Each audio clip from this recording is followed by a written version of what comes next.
Hi, everybody. Mozingo here to talk a little bit about how to make an art studio in your own home. Well, as you know, I've been teaching about this is my 26th year of teaching at the all different levels, including pre-K and university level. Here's what I know: as much as people say they don't want to get their hands dirty, they maybe want to find a way to get into the work, not get their hands dirty, but that's okay too, because they're probably sensory anyway. So that's okay. We still love them. Here's what we got to do. We're going to make an art studio. I'm just going to give you the super duper basics.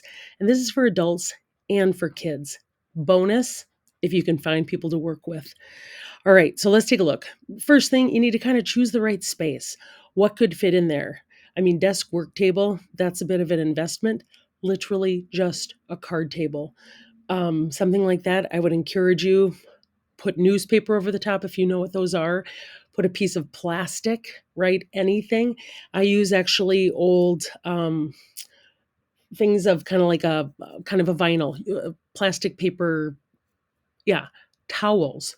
Honestly, even towels would be a good kind of a workspace. Some sort of a chair. Honestly, if it's young, they won't care. Or see if they like to stand as they work. And just think about where you might want to kind of start to think about some storage of different items.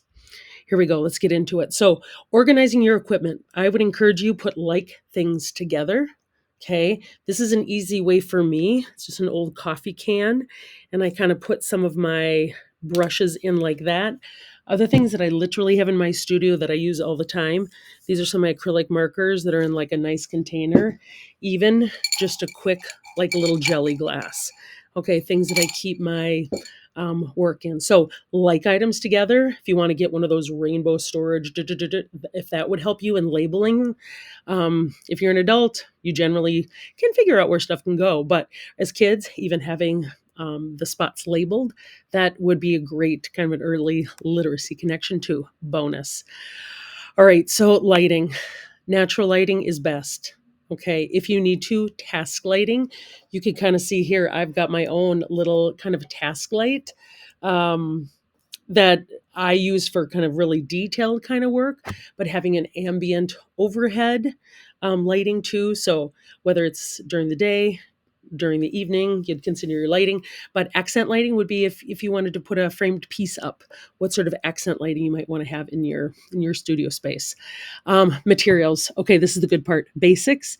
If you're working with a kid, get a variety of different paints. You're only going to get them watercolors and temperas in the very beginning. Drawing, pencils, charcoal, small little sketchbooks for hands, blending tools. I would say third, fourth, fifth. Would love to use like different sorts of blending stumps or a kneadable eraser. Digital art, kids have their iPads, right? So Sketches School or Procreate, those are two great um, apps to use.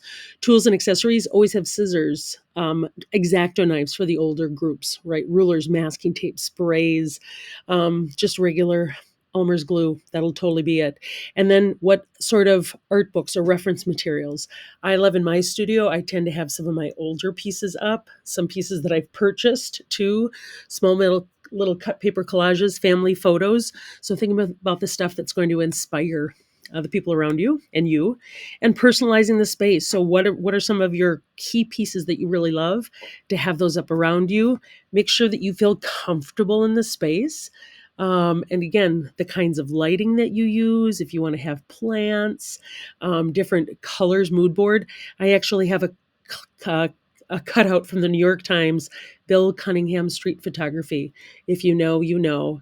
I have black and white work, and it's been pretty much a mood board for my life because I love black and white photography. All right, display area. If you choose, I would encourage, if this is even in a basement or a kid's room, get some of that blue tape and just start to tape their works up. Okay. If you're lucky enough to maybe get some sort of shelves to maybe put things more three-dimensionally, or make a cardboard easel to kind of prop up some of your pieces, go for it. Now, final words. And here's, I want to have this be short and sweet, but ultimately, if you're a parent trying to connect with your kid, do it together. Don't just have them do it off on by themselves. that is good. Sometimes they might need that cave time, but a time for you to connect, you to model that it's okay with messes as long as they get cleaned up. Again, just and having a dedicated space. Don't have a space where you lay everything out and then you have to clean it right up. Lay it out and then you have to clean it back up. Okay, just have the space for the kid or for you to protect your time to create. And then the last, everything is figure outable.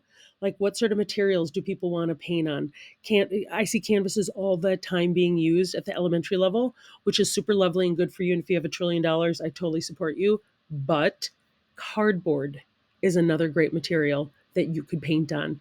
Um, Cereal boxes, cut out that thinner kind of cardboard, all of that stuff. It's figure outable. So if you don't have something, ask around, scrounge around.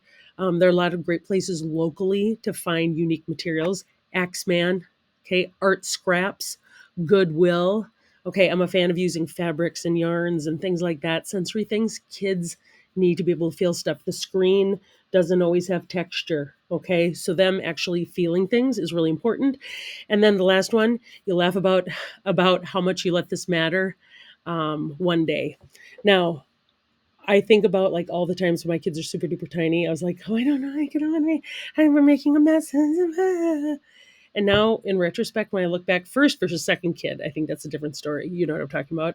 But um, it's okay to let them get messy. It's okay to let them get their hands dirty as long as they wash them when everything's done, and then they get on their hands and knees and scrub it there too. But um, yeah, you'll kind of laugh one day about how much you let messes kind of stop you from having fun with your kid. So if it's even just a couple minutes a day doodling together, that's awesome. But just wanted to give a couple ideas on how to make your own best home studio. Good luck. I look forward to seeing what you make. Take care.